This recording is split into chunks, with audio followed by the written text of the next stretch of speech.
அம்மா இன்றைக்கி ஏதாவது ஸ்பெஷலாக செஞ்சு தரீங்களா? மட்டன் பிரியாணி செஞ்சிடலாமா? 1/2 கிலோ மட்டன், இஞ்சி பூண்டு பேஸ்ட்டு, பெரிய வெங்காயம், தக்காளி, பச்சை மிளகாய் இதெல்லாம் கட் பண்ணி எடுத்து வச்சுக்கலாம். தேவையான இன்க்ரீடியன்ஸ்லாம் டிஸ்கிரிப்ஷனில் கொடுத்துருக்கோம், செக் பண்ணிக்கோங்க. 1/2 கிலோ மட்டனோட இஞ்சி பூண்டு பேஸ்ட்டு, உப்பு, மஞ்சத்தூள், எண்ணெய் சேர்த்து 2 விசில் வச்சு வேக வச்சு எடுத்துக்கலாம்.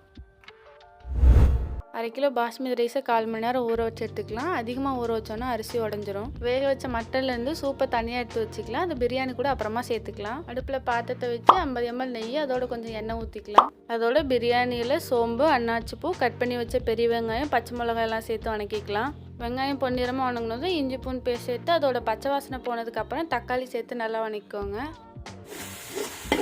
மஞ்சள் தூள், மட்டன் மசாலா, மிளகாய் தூள், கரம் மசாலா, பிரியாணி மசாலா இதெல்லாம் சேர்த்து அதோட பச்சை வாசனை போகிற வரைக்கும் நல்லா வணக்கிக்கோங்க. அதோட 2 ஸ்பூன் தயிர், கொத்தமல்லி, புதினா, வேக வச்ச மட்டனையும் சேர்த்து நல்லா வணக்கி எடுத்துக்கலாம்.